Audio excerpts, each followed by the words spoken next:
ዛሬ እንዴት ቻትጂፒቲን እና ሙዚክ gpt.com በመጠቀም ሙዚቃ ክሬት እንደምናደርግ አሳያችኋለሁ። እስከ ቪዲዮ መጨረሻ ድረስ ከቆያችሁ በራሳችሁ ሙዚቃዎችን መስራት ትችላላችሁ። እስከ ቪዲዮ መጨረሻ ድረስ አብራችሁን ቆዩ። በመጀመሪያ ወደ ቻትጂፒቲ በመሄድ የሙዚቃ ግጥም እንዲጽፍልን እናደርገዋለን። ክሬት ኤ ፖኤም ኦፍ ሶንግ ብዬ ነው የወሰድኩት። ቻትጂፒቲ የምንጠቀመው የሙዚቃውን ግጥም እንዲጽፍልን ነው።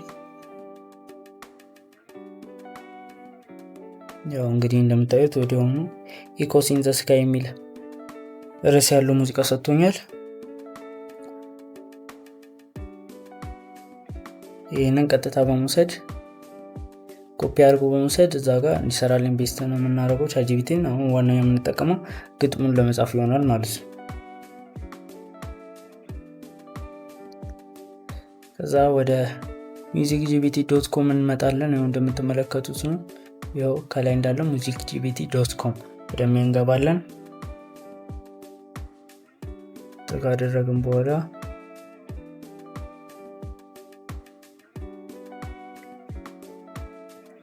እንግዲህ እናስገባለታለን የያዝነውን ግጥም። እዛ ትንሽ ጀነሬት በማድረግ ይቆይና ሙዚቃችንን እንደምትመለከቱት ጀነሬት እያደረገ ይገኛል።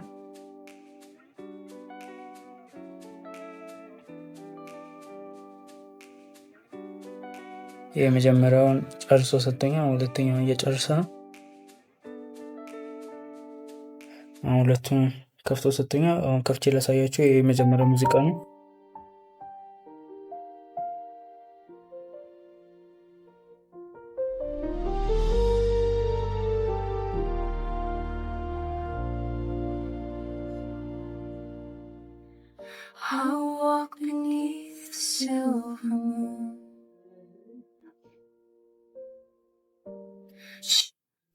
እንደምትመለከቱት ጽድት ያለ ሁለተኛውን ከፍቼ ላሳያችሁ።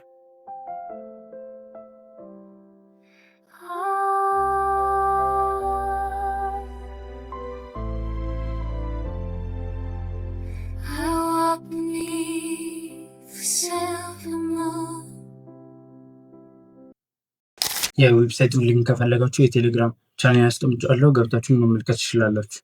ቪዲዮውን የተከታተላችሁት ይመስል ነበረ። ከወደዳችሁና ሌሎች እንደዚህ ቪዲዮ እንዲደርሳችሁ ከፈለጋችሁ ላይክ እና ሰብስክራይብ አድርጉ።